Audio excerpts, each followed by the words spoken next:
আমার নাম বিনোদ। কয়েক মাস আগেই আমি এই শহরে চাকরি করার উদ্দেশ্যে এসেছি। এই শহরটা আমার কাছে নতুন হওয়ার সাথে সাথে খুব অদ্ভুতও ছিল। অদ্ভুত এই কারণে কেননা এখানকার পরিবেশ অনেকটাই খোলামেলা। যে গ্রাম থেকে আমি এসেছি সেখানকার পরিবেশ খুবই সংকীর্ণ। আমার বয়স ২৬ বছর হয়ে গেছে, কিন্তু এখনও অবধি আমার বিয়ে হয়নি। আমি আমার পরিবারের সাথে গ্রামে থাকতাম। পড়াশুনো শেষ হওয়ার পরে আমি শহরে চাকরি করার সিদ্ধান্ত নেই, কেননা শহরে চাকরি করার একটা আলাদাই মজা আছে। আমি এখানে একটা কলোনিতে ফ্ল্যাট ভাড়া নিয়েছি। আমি সকালে অফিসে যাওয়ার জন্য বেরিয়ে পড়তাম, আর বিকেল ৫টায় বাড়িতে ফিরতাম। এখানে আমি কিছু বন্ধুবান্ধব বানিয়ে নিয়েছি, আর আমার গ্রামে এক বন্ধু এই কলোনিতেই থাকতো। কিন্তু আমাদের দুজনের ফ্ল্যাট আলাদা আলাদা ছিল।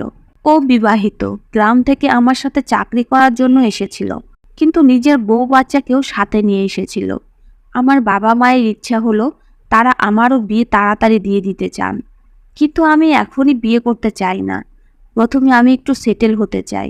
আমি এখানে একটা মেয়েকে দেখেছিলাম যে খুব সুন্দরী, আর হয়তো এই কলোনিতেই থাকে।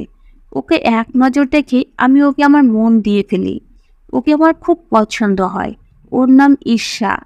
আমি ওর ব্যাপারে তেমন কিছু জানতাম না।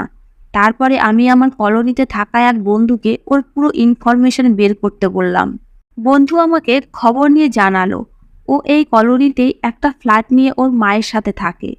এই শহরে আসার পরে আমার চাকরির কাজ খুব ভালোই চলছিল। আমি আমার বেতনের অর্ধেক গ্রামে বাবা মায়ের কাছে পাঠিয়ে দিতাম। এতে আমার বাবা মা খুব খুশি ছিলেন।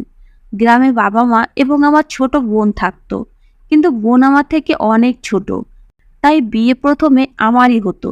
আমার বাবা মা আমাকে বলেছিল যে আমি নিজের পছন্দ মতো মেয়েকে বিয়ে করতে পারি। এতে তাদের কোনো প্রবলেম ছিল না। এই কারণে আমাকে কারো কাছে থেকে বিয়ের ব্যাপারে পারমিশন নিতে হবে না।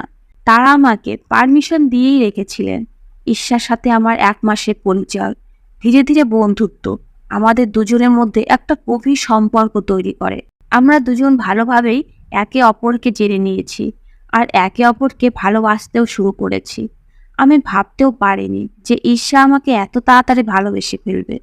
আমি তো তাড়াতাড়ি ওকে বিয়ে করতে চাইতাম, কেননা ও খুব কষ্টের সাথেই জীবন কাটাচ্ছিল। ও নিজের অসুস্থ মায়ের সাথে থাকতো, আর একটা স্কুলে পড়াতো। ঈর্ষা এমন একটা মেয়ে যার হয়তো অবলম্বনের দরকার, আর আমি ওর অবলম্বন হতে চাইতাম। কিন্তু ও কারো কাছে সাহায্য চাইতে ভয় পেত। ১ বছর আগে ওর জীবনে একটা ভয়ানক ঝড় এসেছিল। আমি একজন অবিবাহিত ছেলে। আমার একজন ভালো লাইফ পার্টনারের প্রয়োজন, যেটা আমি শুধু ওর মধ্যেই দেখতে পেতাম। কিন্তু ওই বেচারি আগে একবার বিয়ে হয়েছিল। বিয়ের ১ বছর পরেই ওর স্বামী ওকে এই দুনিয়াতে একলা ছেড়ে চলে গেছে। তারপরে ওর শ্বশুরবাড়ির লোকেরা ওকে বাড়ি থেকে বের করে দেয়। এরপরে ও ওর অসুস্থ মাকে নিয়ে আবার এই কলোনিতেই থাকতে আসে, আর এখনও চাকরি করে নিজের মায়ের চিকিৎসা করছিল।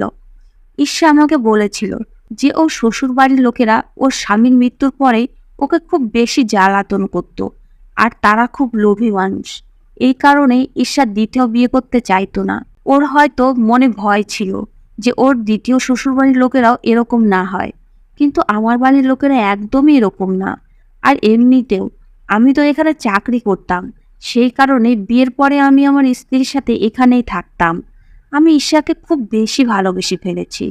ওর সঙ্গে আমার দেখা হলে ও নিজের দুঃখের কথা আমাকে কেঁদে কেঁদে বলতো। ছেলেদের তো একটা দুর্বলতা থাকেই, যে যদি কোনো মেয়েকে কান্না করতে দেখে তাহলে অবশ্যই তার কাছে কারণ জিজ্ঞেস করবে, তাতে সে সাহায্য করার যোগ্য হোক বা না হোক, কিন্তু জানতে অবশ্যই চাইবে। ঈর্ষা বলতো এই দুনিয়াটা খুব খারাপ। আমার স্বামী এই দুনিয়া থেকে চলে গেছে, আর আমি একবারে একলা হয়ে গেছি। এক মা আছে, সেও অসুস্থ। তার অসুখের খরচ আর নিজের পেট চালানোর জন্য আমাকে চাকরি করতে বের হতে হয়েছে। আমরা দুজনে অনেক সময় ধরে একে অপরের সাথে কথা বলতাম। আমরা দুজনে একে অপরের মোবাইল নাম্বারও শেয়ার করে নিয়েছি। ফোনে কথা বলার সাথে সাথে মাঝে মাঝে দেখাও করতাম। আমরা দুজনে একই কলোনিতে থাকতাম। ঈর্ষা নিজের শ্বশুরবাড়ির সাথে সমস্ত সম্পর্ক শেষ করে দিয়েছে। ও শ্বশুরবাড়ির সমস্ত কিছু ছেড়ে নিজের মাকে নিয়ে এই কলোনিতে থাকতে আসে। ও নিজের পুরনো জীবন সম্পর্কে ভুলে যেতে চায়। আমার প্রথম দেখা ওর সাথে পার্কে হয়েছিল। আর কথায় কথায় আমি ওকে বলেছিলাম যে আমি তোমাকে তোমার বাড়িতে ছেড়ে দিই। ও বলেছিল কোনো দরকার নেই। আমি বলেছিলাম তুমি একা কিভাবে যাবে? তখন ও বলল যে আমি একলা নই। তখনই হঠাৎ ও শীষ দিল, আর কোথা থেকে দৌড়াতে দৌড়াতে একটা গোল্ডেন কালারের বড় দেখে কুকুর ওর দিকে দৌড়ে এলো। আমি বললাম, এটা তোমার পেট? তখন ও বলল, হ্যাঁ। আপনার কেমন লাগছে? ভালো না? আমি বললাম, হ্যাঁ ভালো তো অবশ্যই, কিন্তু একে তো খুব ভয়ানক বলে মনে হচ্ছে। তারপরে ও বলল, হ্যাঁ, এ নিজের মালিকের ছাড়া যে কারো সাথেই লড়াই ঝগড়া করতে পারে আর হামলাও করতে পারে। কিন্তু তুমি চিন্তা করো না, মন্টি খুবই ভালো কুকুর। আমি বললাম, এর নাম মন্টি? তখন ও বলল, হ্যাঁ, এর নাম মন্টি। আসলে এটা আমার স্বামীর কুকুর। ও আমেরিকা থেকে এটা কিনে এনেছিল। আমার স্বামী মন্টিকে নিজের সন্তানের মতো ভালোবাসতো। সেই কারণে মন্টি তার সাথে একদম মানুষের মতো ব্যবহার করত। তার ওকে খুব ভালোভাবে জানতো, বুঝতো। বিয়ের আগে আমার কুকুর দেখে খুব ভয় লাগতো, কিন্তু যখন এ আমাদের জীবনে এলো তখন নিজের স্বামীর সাথে সাথে আমিও একে ভালোবেসে ফেলি, কারণ এর ব্যবহার খুব ভালো। এখন এটা আমার স্বামীর শেষ চিহ্ন। সেই কারণে আমি একে শ্বশুরবাড়ি থেকে এখানে নিয়ে আসি। মন্টি এখন আমাদের সাথেই থাকে। এ সব সময় নিজের মালিকের মতো আমার খেয়াল রাখে। কখনো কোনো অপরিচিত লোককে আমার কাছে আসতে দেয় না। আর যদি কেউ আমার ক্ষতি করার চেষ্টা করে তাহলে এ তার উপরে হামলা করতে দেরি করে না। এরকমভাবে আমার বডিগার্ড। আমার সাথে এ থাকলে নিজেকে সেফ ফিল হয়। এই কুকুরকে আমার স্বামী বিদেশ থেকে অনেক টাকা দিয়ে কিনে এনেছিল। আমি কুকুরটার উপরে হাত বুলানোর চেষ্টা করলাম, কিন্তু ঈর্ষা বলল, এখনই না, এখন তোমার সাথে এর বন্ধুত্ব হয়নি। এ আজকাল খুব টেনশনে আর উদাস হয়ে থাকে। নিজের মালিকের যাওয়ার পরে আরও বেশি রাগী হয়ে উঠেছে। এই কারণে আমি একে বাইরে ঘোরাতে নিয়ে আসি, যাতে এর মন কিছুটা শান্ত হয়। ঈর্ষার কথা শুনে আমার খুব অদ্ভুত লাগছিল। হয়তো ও খুব বেশি ইমোশনাল মেয়ে ছিল। যাই হোক, কিছু সময় পরে ও এখান থেকে চলে গেল, আর আমি সারাদিন ওর ব্যাপারে চিন্তা ভাবনা করতে থাকলাম। এভাবে বেশ কয়েকবার আমার আর ওর দেখা কোথাও না কোথাও হয়েই যেত। ধীরে ধীরে আমাদের দুজনের মধ্যে ভালোবাসার উদয় হতে শুরু করে। ঈর্ষা আমাকে ভালোবাসতে শুরু করেছিল। তারপরে আমরা দুজনের সিদ্ধান্ত নিলাম যে আমাদের বিয়ে করে নেওয়া উচিত। কেননা আমি ঈর্ষাকে সাপোর্ট দিতে চাইতাম আর ওকে সামলাতে চাইতাম। ওর জীবনের কাহিনী খুবই অদ্ভুত ছিল। বেচারি অনেক বেশি সমস্যার মধ্যে ছিল। এখন আমি আর ওকে কোনো সমস্যায় দেখতে পারবো না। জানি না কেন ওর প্রতি আমার একটা অদ্ভুত ইমোশনাল কাজ করছিল। ওর ছোটোখাটো কোনো অসুবিধার কথা শুনলে আমি খুব টেনশনে পড়ে যেতাম। আমি আমার বাবা মায়ের সঙ্গে এই ব্যাপারে কথা বলেছি। তাদেরকে ঈর্ষার ছবি পাঠিয়ে দিয়েছি। তাদেরকেও ঈর্ষাকে খুব পছন্দ হয়েছে, আর তারা আমাকে ঈর্ষাকে বিয়ে করার পারমিশন দিয়ে দেন। আমার পছন্দ দেখে আমার বাবা মা খুব খুশি হন, কিন্তু আমি তাদেরকে এটা বলিনি যে ঈর্ষা আগে একবার বিয়ে হয়েছিল আর ওর স্বামী মারা গেছে। হয়তো এই কথা শুনলে আমার বাবা মা আমাকে ঈর্ষাকে বিয়ে করতে দিতেন না। ঈর্ষা নিজের প্রথম স্বামীর সম্পর্কে বলছিল যে ও ওর প্রথম স্বামীকে খুব ভালোবাসতো। ওদের লাভ ম্যারেজ হয়েছিল। ও আরও বলতে লাগলো যে আমার স্বামী খুব ভালো ছিল আর আমাকে খুব ভালোবাসতো। ঈর্ষার কথায় আমার মন ভেঙে গেছিল, কিন্তু আমি ঈর্ষাকে পাওয়ার জন্য পাগল হয়ে গেছিলাম।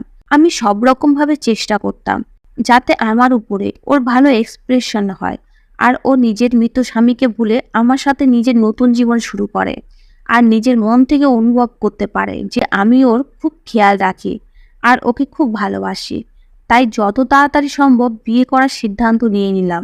ঈর্ষার মাও আমাদের দুজনের বিয়ের জন্য রাজি হয়ে গেলেন। এই বিয়েতে কারো কোনো প্রবলেম ছিল না। ঈর্ষা আর আমরা দুজনে ধীরে ধীরে একে অপরের কাছাকাছি আসছি। ও বলছিল, আমি কখনো ভাবতেও পারিনি যে স্বামীর মৃত্যুর পরে আমি কখনো খুশি হতে পারবো, কিন্তু তোমার সাথে আমার খুব খুশি অনুভব হয়। আমরা দুজনে সিদ্ধান্ত নিলাম যে সামনের সপ্তাহে আমরা দুজনে বিয়ে করব। আমি আমার বিয়ের ব্যাপারে বাবা মাকে বললাম, আর তাদেরকে বললাম যে তোমরা শহরে চলে এসো। কিন্তু বাবা মা জেদ করেছিলেন যে আমি যেন ঈর্ষাকে নিয়ে গ্রামে চলে যাই। আমার বিয়ে সেখানেই হবে। আমি তাদের একমাত্র ছেলে, আর তারা আমার বিয়ে নিয়ে অনেক স্বপ্ন সাজিয়ে রেখেছিল। আমি যখন এই ব্যাপারে ঈর্ষাকে বললাম তখন ও পরিষ্কার না করে দিল। ও বলল, বিনোদ, আমি ছোটবেলা থেকেই শহরে থেকেছি, আমিও কখনো গ্রামে যাইনি, তাই আমি গ্রামে যেতে পারবো না। আমি ওকে বোঝালাম যে বাবা মায়ের খুশির জন্য আমি সেখানে বিয়ে করতে চাই, যাতে তাদের স্বপ্ন পূরণ হয়। বিয়ের 1 সপ্তাহ পরে আমরা সেখান থেকে এখানে চলে আসব। কিন্তু ও গ্রামে যাওয়ার ব্যাপারে পরিষ্কার মানা করে দিল আর বলল, বিয়ে এখানেই হবে। আমি এই ব্যাপারে যখন আমার বাবা মাকে বললাম, তখন তারাও রাজি হচ্ছিল না।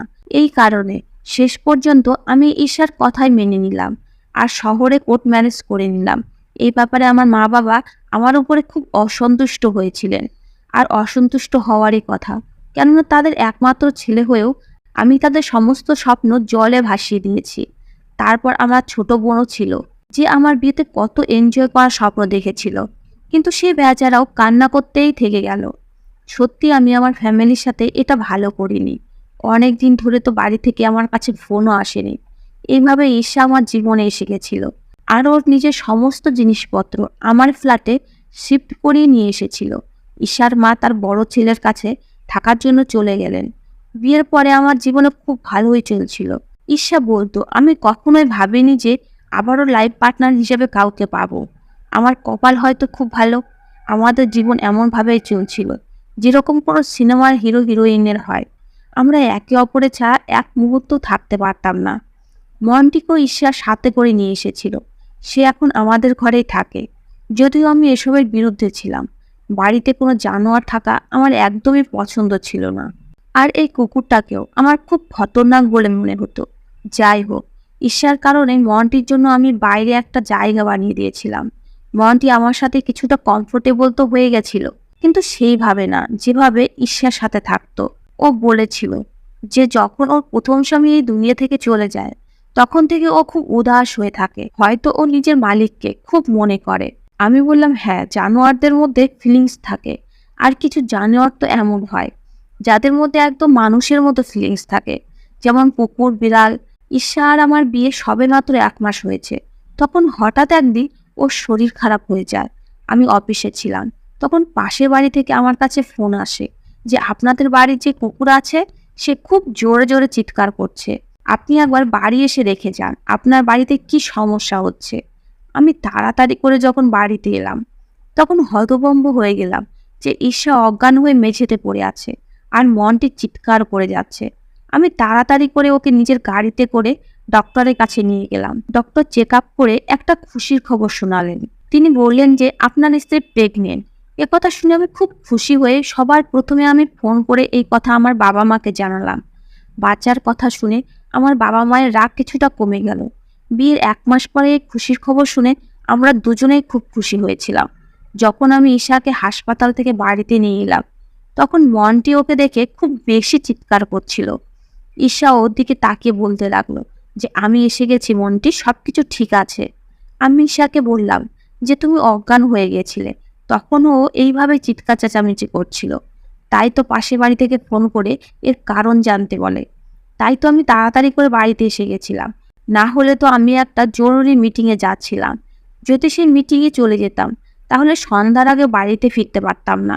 তোমার কুকুর সত্যি খুব ভালো, এ তোমার খুব বেশি খেয়াল রাখে, এর কারণে আজ তোমার জীবন বেঁচে আছে। মনটি এখনো জোরে জোরে চিৎকার করছিল।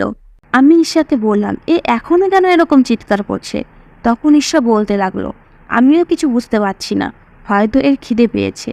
ঈশা ওকে খাবার দেওয়ার জন্য চলে গেল, কিন্তু তারপরেও মনটি একই রকমভাবে চিৎকার করে যাচ্ছিল। তাই ঈশা ওর উপর রেগে গেল আর বলল, আমার শরীর খারাপ মন্টি, তুই কেন এত চিৎকার করছিস? কথা বলে ঈশা ওখান থেকে চলে গেল। কখনো কখনো আমিও বিরক্ত হয়ে যেতাম, কেননা ও খুব বেশি চিৎকার করতে থাকতো। একদিন আমি আমার স্ত্রীকে নিজের পাশে বসে বলতে লাগলাম, তোমার সাথে আমার খুব দরকারি কথা বলার আছে। ও আমার দিকে ভালো করে ধ্যান দিয়ে দেখতে লাগলো আর বলল, হ্যাঁ বলো, কি কথা বলবে? আমি বললাম, দেখো, এখনো তো আমাদের বাড়িতে বাচ্চাও আসতে চলেছে, আর এ একটা জানোয়ার, কোনো ভরসা নেই কখন কি করে দেয়।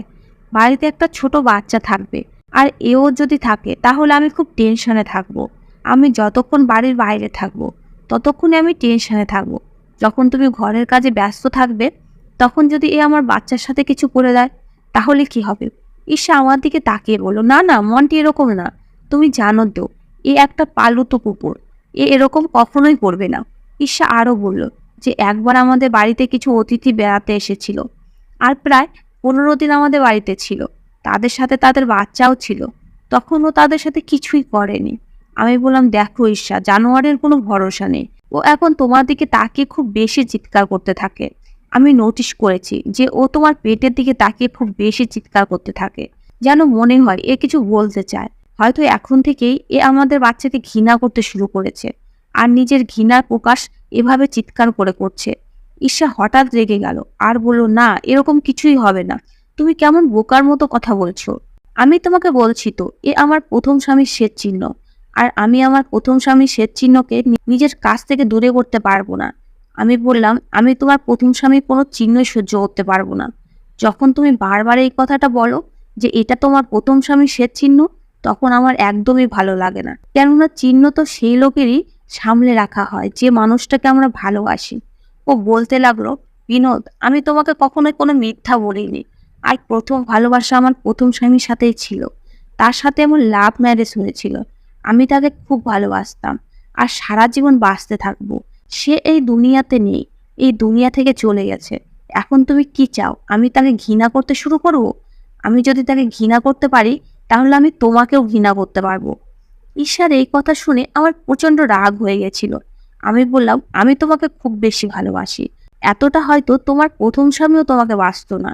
আমি তোমার সাথে এতদিন আছি, কখনো তোমার সামনে কোনো দ্বিতীয় মেয়ের কথাও তুলিনি। আর না তো, আর আমি কখনো কোনো দ্বিতীয় মেয়েকে পছন্দ করেছি? তোমাকে তো দেখি আমি তোমার উপরে ফিদা হয়ে গেছিলাম, আর তুমিও তো আমাকে দেখে আমাকে ভালোবাসতে শুরু করেছিলে। আমার মনে হয়েছিল যে তুমি তোমার প্রথম স্বামীকে শুধুমাত্র ভালো শব্দই মনে করো। ঈর্ষা বলল, তুমি কেন আমার সাথে লড়াই ঝগড়া করতে শুরু করলে? আমি ওকে বললাম, আমার না তো তোমার সাথে লড়াই করার ইচ্ছা আছে, আর না তোমার সাথে ঝগড়া করার। ব্যাস, তুমি এই কুকুরকে এই বাড়ি থেকে বিদায় করে দাও।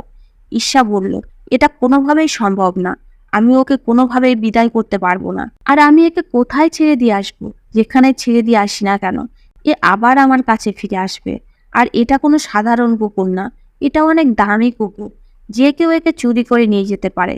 কেননা এরকম কুকুর সব জায়গায় পাওয়া যায় না, শুধুমাত্র বিদেশেই পাওয়া যায়। যদি কেউ একে চুরি করে নেয়, তাহলে আর ফিরিয়ে দেবে না। আমি বললাম, তাহলে একে বিক্রি করে দিই। এই কথাতে ঈশান মন দুঃখে ভরে গেল। ও বলল, না না, আমি একে বিক্রি করতে দেব না। এই বেচারা প্রথম থেকেই খুব উদাস হয়ে আছে, কেননা এর মালিক এই দুনিয়া থেকে চলে গেছে। আমি এতটা খারাপ মানুষ না যে এর ফিলিংসের গুরুত্ব দেব না, তাতে সে কোনো জানোয়ারই হোক না কেন। আর আমি তোমার কাছ থেকেও এই আশাই রাখি। আমি আমার স্ত্রীর সামনে লজ্জিত হয়ে গেলাম, কেননা আমি ওকে বলেছিলাম যে আমি একজন নরম হৃদয়ের ভালো মানুষ। এখন আমি আর কি করতে পারি? তাই চুপ হয়ে গেলাম। দিন এভাবেই কাটতে লাগলো। মনটি ঈশার পেটের দিকে তাকিয়ে চিৎকার করতে থাকতো। এখন এই ব্যাপারটা ও নোটিশ করতে শুরু করেছে, তাই ও মনটির থেকে দূরে দূরে থাকতো। আমাকে বলতো যে তুমি গিয়ে ওকে খাবার দিয়ে এসো। আমি যখন মনটিকে দেখতাম, তখন আমার ভয়ও করতো, যেন মনে হতো ও এক্ষুনি আমাকে কামড়ে দেওয়ার জন্য আমার উপর ঝাঁপিয়ে পড়বে। এক রাতে আমার স্ত্রী আমার পাশে ঘুমিয়েছিল, আর ঘুমিয়ে ঘুমিয়ে ও কিছু বলছিল। আমার মনে হলো ও ঘুমের মধ্যে আছে। আমি উঠে দেখলাম ও সত্যি সত্যি ঘুমের মধ্যে আছে। কিন্তু ও যে পুরুষের নাম নিচ্ছে, সেটা আমি না, বরং ওর প্রথম স্বামী। ও নিজের প্রথম স্বামীর নাম বারবার নিচ্ছিল, আর ঘুমের মধ্যে বলছিল, আমি তোমার কাছে যেতে চাই, তোমাকে ছাড়া আমি থাকতে পারছি না। তুমি আমাকে ছেড়ে কেন এত তাড়াতাড়ি চলে গেলে? আমি ওর কথা শুনে উঠে বসলাম আর মনোযোগ দিয়ে ওর কথা শুনতে লাগলাম। ওর কথা শুনে আমার গা জ্বলে যাচ্ছিল। কোনো পুরুষই নিজের স্ত্রীর মুখ থেকে অন্য পুরুষের নাম শুনতে পারে না। ঈর্ষা তো এখনো নিজের প্রথম স্বামীকেই ভালোবাসে, আর এখনো তার ভালোবাসা পাগল হয়ে আছে। তাকে এখনো ভুলতে পারেনি। একদিন আমি ওকে জিজ্ঞাসা করেই ফেললাম যে তুমি আমাকে বিয়ে কেন করেছো? তখন বলল, কেন না, তুমি একজন ভালো মানুষ।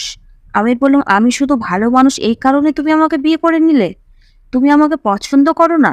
ও বলল, পছন্দ তো করি তোমাকে, আর পছন্দ না করার মতো কি আছে? তুমি আমাকে সেই সময় সাহস দিয়েছিলে, তোমার ভালোবাসা অনুভব করিয়েছিলে। তখন আমি খুব সমস্যার মধ্যে ছিলাম। যদি তোমার সাথে আমার দেখা না হতো, তাহলে হয়তো আমি আমার স্বামীর দুঃখে মরেই যেতাম। নিজের স্ত্রীর প্রতিটা কথাতে আমার রাগ হচ্ছিল। এর মানে হলো ও শুধুমাত্র নিজের সাহারার জন্য আমাকে বিয়ে করেছিল। ও আমাকে ভালোবাসতো না। সেদিন হয়তো ওর উপরে আমার খুব বেশি রাগ এসে গেছিল, তাই আমি ওকে সত্যি কথা বলে দিলাম।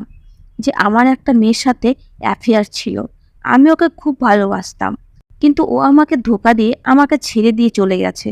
যখন ও আমাকে ছেড়ে চলে যায়, তখন আমি ওর দুঃখে খুব কেঁদেছিলাম। আমি যেমন তার কথা তোমার সামনে বলি না, তেমনি আমিও চাই তুমি আমার সামনে তোমার প্রথম স্বামীর কথা বলবে না।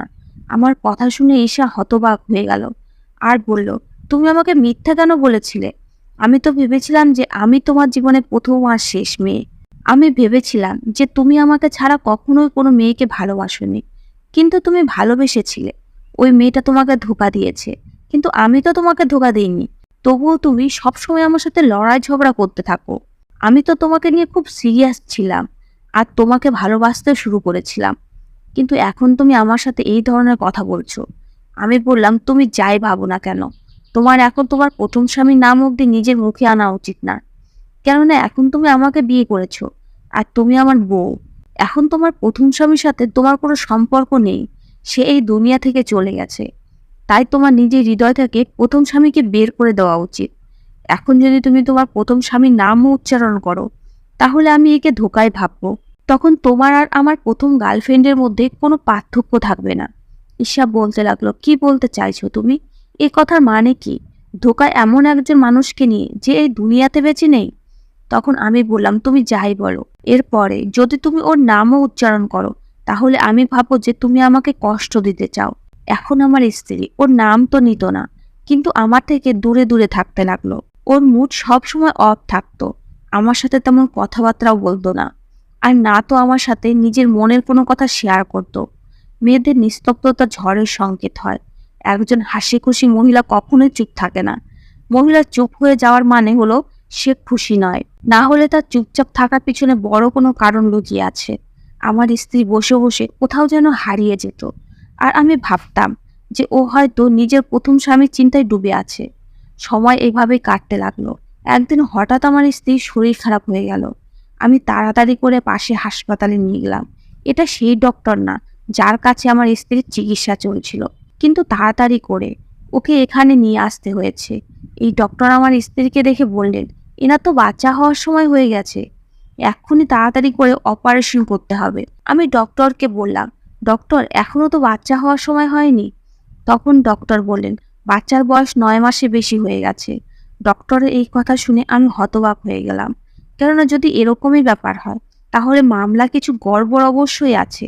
ডক্টর আরও বললেন, কিছু মহিলা প্রেগনেন্ট এ কথা খুব তাড়াতাড়ি বুঝতে পারে, আবার কারো বুঝতে কয়েক মাস লেগে যায়। কিন্তু এখন এইসব কথা বলার সময় না, আপনি তাড়াতাড়ি টাকা পয়সার ব্যবস্থা করুন। আমাদের এখনই অপারেশন করতে হবে, না হলে বাচ্চার জীবন বাঁচানো কষ্টকর হয়ে যাবে। আমি তাড়াতাড়ি করে সমস্ত ফর্মালিটি পুরো করে দিলাম, আর আমার স্ত্রী অপারেশন হয়ে গেল। আমার স্ত্রী এবং বাচ্চা ঠিক আছে, আর ওদের অপারেশন রুম থেকে বাইরে নিয়ে আসা হয়েছে। আমি ঈশাকে বললাম, ভগবান আমাদের ছেলে দিয়েছেন, কি নাম ভেবেছো তুমি ওর জন্যে? আমি কিছু বলতাম, ও তার আগে বলতে লাগলো আমি এর নাম। ও কারো নাম নেওয়ার চেষ্টা করছিল, কিন্তু বলতে বলতে থেমে গেল। আমার এরকম মনে হলো যেন ও নিজের ছেলের নাম নিজের প্রথম স্বামীর সঙ্গে মিলিয়ে রাখতে চাইছে। কিন্তু ও চুপ হয়ে গেল। যখন নার্স বাচ্চাকে আমাকে দেখালো, তখন আমি বাচ্চাকে দেখে হতবাক হয়ে গেলাম। বাচ্চা খুব বেশি শ্যামলা রঙের ছিল, যদিও আমার স্ত্রী এবং আমি পুরো ফর্সা রঙের ছিলাম। তাহলে এই বাচ্চা শ্যামলা হলো কিভাবে?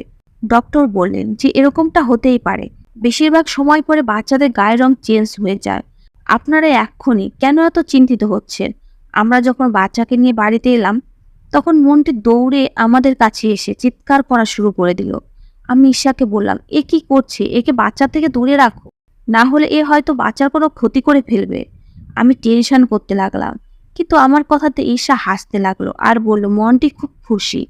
আজকে অনেক দিন পরে আমি একে এইরকম খুশি হতে দেখছি। এরকম লাভ তো ও তখন দিত যখন আমার প্রথম স্বামী বাড়িতে আসতো, আর আজকে এই বাচ্চাকে দেখি এরকমই লাফাচ্ছে আর চিৎকার করছে। অনেকদিন পরে এরকম ব্যবহার করছে, তার মানে আজকে খুব খুশি। এই কথা বলে ঈশাও হাসতে লাগলো। যদিও আমি এই দুজনের দিকে অবাক হয়ে তাকিয়ে রইলাম যে এ কি ধরনের কথা বলছে। জানি না কেন বাচ্চাকে দেখে আমি কোনো টান অনুভব করছি না। কখনো কখনো এরকম হয় যে পুরুষদের ছোট বাচ্চাদের প্রতি খুব একটা টান অনুভব হয় না। বাচ্চা কিছুটা বড় হয়ে গেলে যখন ওরা কথা বলতে শুরু করে, দুষ্টুমি করতে শুরু করে, খেলতে শুরু করে, তখন গিয়ে তাদের প্রতি ভালোবাসা অনুভব করতে শুরু করে। কিন্তু আমার তো এই বাচ্চার প্রতি একদমই টান অনুভব হচ্ছিল না, আর না তো কোনো পিতার মতো ফিলিংস আসছিল। যাই হোক, এ আমার প্রথম সন্তান, আমার আর ঈর্ষার ভালোবাসার চিহ্ন। ঈর্ষা খুব খুশি ছিল, কিন্তু এখন অবধি এই বাচ্চার নাম রাখিনি। আমি ওকে বারবার বলতাম যে এর নাম রাখো, এর নাম আমরা বাবান রেখে দিই, এই নামটা আমার খুব পছন্দের। কিন্তু ঈর্ষা আমার এই কথা চুপ রইল। একদিন বাচ্চার শরীর হঠাৎ খারাপ হয়ে গেল। ঈর্ষা অপারেশন হয়েছিল, তাই সে বারবার বাড়ি থেকে বের হতে পারতো না। আমি বললাম যে তুমি চিন্তা করো না, আমি একে ডক্টরের কাছে নিয়ে যাচ্ছি। ও বলল ভালোভাবে নিয়ে যেও, আর মন্টিকে সাথে নিয়ে যাও। আমি বললাম মন্টিকে নিয়ে গেলে আমি ওকে সামলাবো না, বাচ্চাকে দেখবো। যাই হোক, আমি ডক্টরের কাছে বাচ্চাকে নিয়ে এলাম। ডক্টর বলল চিন্তা করার মতো কোনো ব্যাপার না, ওষুধ লিখে দিচ্ছি, খাওয়ালে ঠিক হয়ে যাবে। আমি ডক্টরকে বাচ্চার ডিএনএ টেস্ট করার কথা বললাম। ডক্টর আমার মুখে এই কথা শুনে হতবাক হয়ে গেলেন, কিন্তু ডক্টর আমার পরিচিত বলে আমার কথা মেনে নিলেন। তিনি বললেন ঠিক আছে, ডিএনএ টেস্ট হয়ে যাবে, কিন্তু রিপোর্ট আপনি 2 দিন পরে পাবেন। আমি বললাম ঠিক আছে। আমি টেস্ট করিয়ে বাচ্চাকে নিয়ে বাড়িতে এলাম। বাচ্চা এখন আগের থেকে অনেক ঠিক আছে। যখন থেকে বাচ্চা জন্মেছে তখন থেকে ঈশা আমার দিকে দেখতোও না। আর ও আগেও বা কোথায় আমার দিকে দেখতো?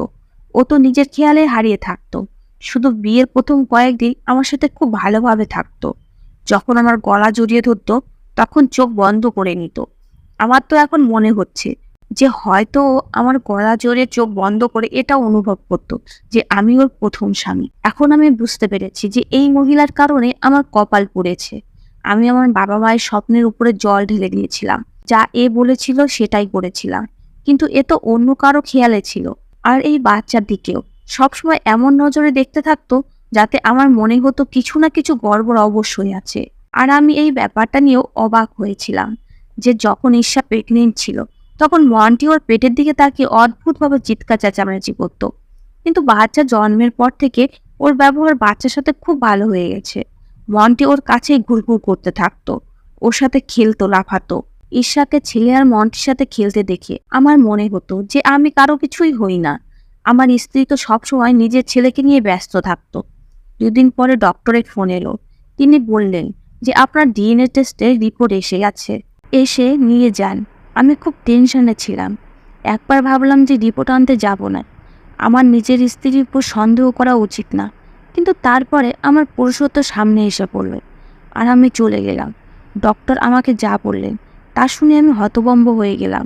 এখন বুঝতে পারছি কেন মনটি আমার স্ত্রী পেটের দিকে তাকিয়ে চিৎকার চেঁচামেচি করতো, আর বাচ্চার জন্মের পর কেন এত খুশি হয়েছিল। কেননা এই বাচ্চাটা আমার না, বরং আমার স্ত্রীর প্রথম স্বামীর। যখন সে মারা যায় তখন আমার স্ত্রী প্রেগনেন্ট ছিল। ঈর্ষার সাথে যখন আমার দেখা হয়েছিল তার 1 মাস আগে ওর স্বামীর মৃত্যু হয়েছিল, কিন্তু ও আমাকে মিথ্যা বলেছিল যে ওর স্বামীর মৃত্যু 1 বছর হয়ে গেছে। ওর সাথে দেখা হওয়ার কিছু পরে আমি ঈর্ষাকে বিয়ে করেছিলাম। হয়তো আমার স্ত্রী ওর নিজের প্রেগনেন্টের ব্যাপারটা বুঝতে পারেনি, কিন্তু মনটি হয়তো বুঝতে পেরেছিল। আমার স্ত্রীর পেটের যে বাচ্চা আছে তা ওর মালিকের, তাই তো মনটি বারবার ঈর্ষার পেটে দেখে ঘেউ ঘেউ করতে থাকতো। আর যখন আমার স্ত্রী বলেছিল যে মনটি তো এতটা খুশি হয়েছে যেন এর মালিক বাড়িতে এসে গেছে, কেননা সে আমার স্ত্রীর প্রথম স্বামীর সন্তান ছিল, তাই তো আমার স্ত্রী এখন অবধি এই বাচ্চার নাম অবধি রাখেনি। আজকে আমি চুপচাপ বাড়িতে ফিরে এসে নিজের জিনিসপত্র গোছাতে শুরু করলাম। ঈর্ষা আমাকে বলতে লাগলো, কি ব্যাপার, তুমি কোথাও যাচ্ছ নাকি? আমি বললাম হ্যাঁ, আমি চিরদিনের জন্য চলে যাচ্ছি। ও বললো এ কথার মানে কি? আমি ওকে ডিএনএ রিপোর্ট দেখালাম। আমি ঈর্ষাকে বললাম ব্যাস, আমাকে একটা প্রশ্নের জবাব দিয়ে দাও, আর এই জবাবের উপর আমাদের দুজনের জীবন নির্ভর করছে। তুমি কি এই ব্যাপারে জানতে? যদি না জানতে তাহলে আমি তোমাকে ক্ষমা করে দেবো, আর এই বাচ্চাকেও একসেপ্ট করে নেব, সারা জীবন তোমার সাথেই থাকবো। কিন্তু যদি তুমি জানতে আর তারপরেও আমাকে মিথ্যা বলেছিলে, তাহলে আমাকে অন্য কিছু সিদ্ধান্ত নিতে হবে। দেখো, আজকে অন্তত মিথ্যা বলো না, যা বলবে সত্যি বলো। আমাদের মধ্যে আগে থেকে অনেক মিথ্যা আছে, কিছু মিথ্যা আমিও তোমাকে বলেছি, কিন্তু এখন আর আমি তোমার মুখ থেকে মিথ্যা কথা শোনার আশা করি না। আমার স্ত্রী চুপচাপ এইসব শুনছিল, ওর চোখে জল এসে গেছিল।